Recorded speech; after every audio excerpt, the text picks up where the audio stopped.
La littérature aime nous montrer les travers de nos sociétés et de notre humanité, et pour cela, elle n'hésite pas à nous mettre une petite baffe de temps en temps, histoire de nous remettre sur le droit chemin.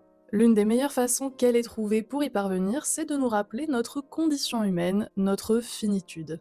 C'est pourquoi aujourd'hui, afin que vous preniez les meilleures décisions pour cette année et les suivantes, nous allons parler de la mort. Plus précisément de 3 classiques qui traitent de ce thème et qui nous poussent à revoir les priorités de notre existence. Vous êtes prêts pour le vertige existentiel? C'est parti. Les auteurs ont plusieurs approches possibles de ce sujet, il y a le pathos, la philosophie, la terreur, le comique, etc. Je vous propose donc 3 œuvres qui abordent ce thème bien à leur façon, histoire de varier les plaisirs. On va commencer par la plus réaliste pour aller vers la plus inventive, je dirais. Si vous aussi, la mort vous angoisse, n'hésitez pas à vous abonner, à liker, booster et partager la vidéo. On commence donc par le livre qui aborde ce thème de la façon la plus concrète, la plus proche de la réalité. Il s'agit de La mort d'Ivan Ilitch de Tolstoï. C'est une nouvelle longue, réaliste, qui décrit les dernières semaines d'un homme, Ivan Ilitch Golovin, de la prise de conscience de sa maladie jusqu'à son décès. C'est clairement une nouvelle sur la mort et les conséquences de celle-ci sur soi et sur son entourage. Tolstoï commence son livre par la fin, avec la veillée funèbre, c'est-à-dire que les proches d'Ivan Ilitch viennent rendre visite à son corps. C'est le point de départ pour nous raconter ensuite la vie de cet homme, une vie agréable, banale, typique. Il s'agissait de mener une existence correcte et telle que l'approuvait la société. On est vraiment sur la vie du petit fonctionnaire sans réelle ambition. Tel était-il, membre inutile de diverses administrations inutiles. Donc on part de l'anonymat de ce cadavre pour aller ensuite au récit d'une vie banale, et puis jusqu'à l'angoisse poignante d'un homme qui se trouve face à la mort, un homme qui pourrait être nous. C'est donc une construction très forte de Tolstoï avec un retour en arrière et un effet de zoom, c'est-à-dire qu'on passe peu de temps sur la grande majorité de sa vie pour s'attarder sur les dernières semaines de son existence. On vit avec lui la descente dans la souffrance la plus terrible, liée à la maladie, mais aussi à l'approche de la mort, que l'on sait inéluctable. On est dans la tête d'un homme condamné qui se sait mourant et on passe par toutes les étapes avec lui. Hormis l'espoir, vu qu'on sait dès le début qu'il va mourir. On traverse avec lui les souffrances physiques, le déni, le désintérêt de ses proches, l'attente, le désespoir, la solitude, et puis le fait de reconsidérer sa vie, de prendre du recul sur ce que l'on a fait du temps qui nous a été alloué. Combien de vrais moments de bonheur est-ce que l'on a eu? Est-ce que, quand on fait le bilan, on est satisfait devant l'existence que l'on a menée? Ou bien est-ce qu'on a l'impression d'avoir gâché le peu de temps qu'on avait? Vous sentez le vertige, là? Moi, ce qui m'a le plus touché, c'est le sentiment d'injustice, le « pourquoi moi? Qu'ai-je fait pour mériter ça? Y a-t-il un sens? Y a-t-il une explication ?» Et la réponse est non. Non, il y en a pas, et on est profondément seul. Après, il me semble important de préciser qu'on n'est pas dans le pathos, dans le larmoyant, on est dans des émotions qui sont vives, qui évoluent dans la tête d'un homme qui est dans une course contre la mort, qui est perdu d'avance, mais il se débat. Et l'on arrive à s'identifier à cet homme justement parce que c'est très bien écrit. Ce texte touche à l'une des angoisses les plus terribles de notre condition, et il le fait avec une telle justesse qu'il arrive à nous atteindre dans notre humanité même. On se retrouve comme le personnage qui, au début du texte, rend visite au cadavre d'Ivan Ilitch, saisi par la terreur que cela pourrait nous arriver aussi. Les auteurs peuvent aussi activer un autre levier, moins proche certes de la réalité concrète, mais quand même très puissant, notre terreur face à la mort. Et pour cela, je vous propose une pièce de Maeterlinck qui a été prix Nobel en 1911. Il s'agit de L'Intruse. C'est une pièce très courte en un acte. L'histoire se situe dans un vieux château hors du temps.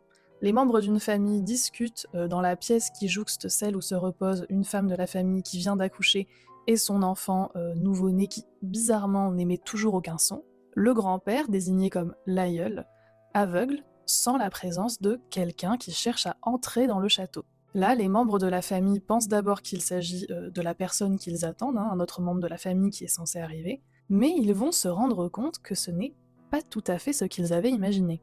C'est une pièce qui fait froid dans le dos, qui est extrêmement simple et qui pourtant est très riche. L'intruse, c'est la mort, sauf qu'ils ne le savent pas, et même on peut envisager que ce n'est pas tellement la mort, mais le pressentiment de la mort. On voit la détresse du grand-père grandir et elle est déchirante.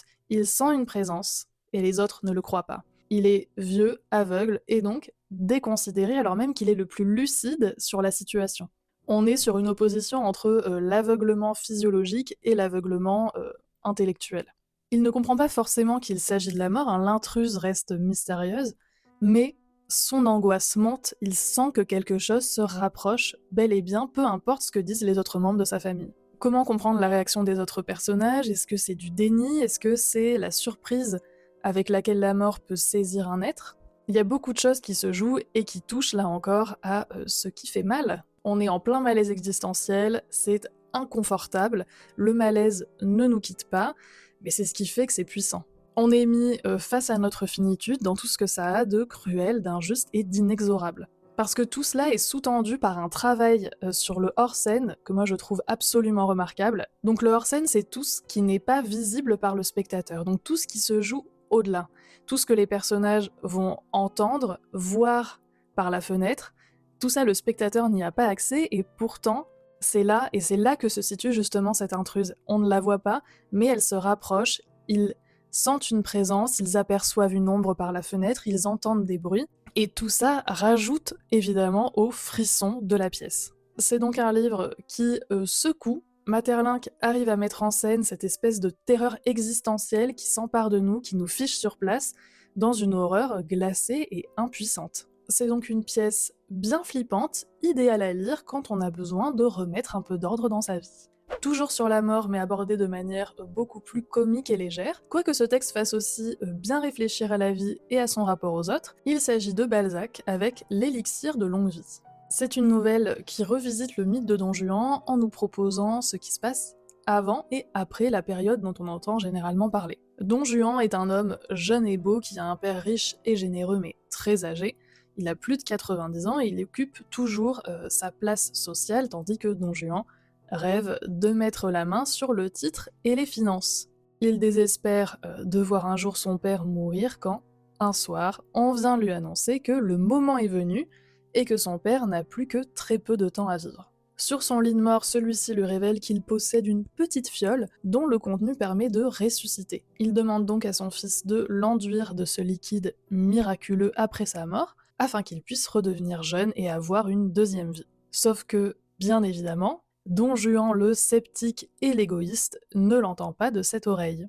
On est sur le Don Juan jouissif dont on a l'habitude, jouissif d'ailleurs dans tous les sens du terme. Il est hypocrite, impie, irrévérencieux, débauché, manipulateur. Il a un sens de la répartie délicieux. Il pourrait clairement faire partie des pires raclures dont on a parlé il y a quelques vidéos.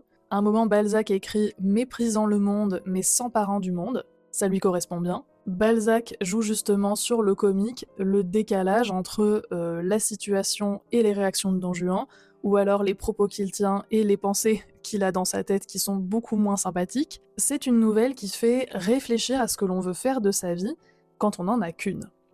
Il embrassa d'autant mieux le monde qu'il le voyait à travers un tombeau. C'est aussi une nouvelle qui fait réfléchir à la manière dont on traite ses proches, et donc à ce que l'on peut attendre d'eux le moment venu. Mais au-delà de tout ça, je trouve que c'est surtout une nouvelle géniale pour son excès. Balzac s'est complètement lâché, il y a un côté zombie, c'est gore, la satire est terrible, tout le monde prend cher, Don Juan est hilarant, la voix narrative aussi, c'est une lecture absolument irrésistible. Balzac mêle des phrases superbes, hein, vous en avez vu quelques-unes, avec des scènes complètement grotesques, ce qui fait qu'on se retrouve, dans les temps qui suivent la lecture, à garder en tête des images ou des phrases comme ça qui font que personnellement, je riais toute seule. Voilà. Je repensais à mon livre dans la rue ou en cuisinant et je me marrais toute seule parce que c'est vraiment extraordinaire. Donc c'est une nouvelle idéale si l'on veut se rappeler de sa finitude ou si l'on veut rire un bon coup, ce qui en plein hiver fait toujours du bien.